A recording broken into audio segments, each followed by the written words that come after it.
పెద్ద కోడి పిల్లలా పెట్టిందమ్మా గుడ్డు. ఎన్ని గంటలకు కోడిని మూసింది మనం చెప్పు?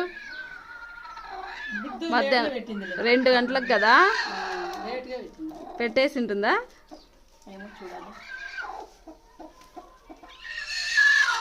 అరే రే గుడ్డు పెట్టింది రే. పడుస్తుంది మా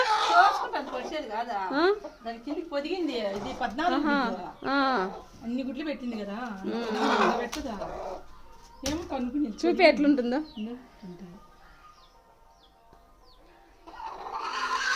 చిన్న గుడ్డు, నాటుకోడి గుడ్డు చూడండి, ఇలా క్రీమిష్ కలర్లో ఉంటుంది అనమాట. చాలామంది ఇప్పుడు వైట్ గుడ్స్కి కలర్ వేసి నాటుకోడి అని చెప్తున్నారు. ఇలా ఉంటుంది రియల్ నాటుకోడి గుడ్డు అయితే ఈ కలర్లో ఉంటుంది, చెక్ చేసుకోండి.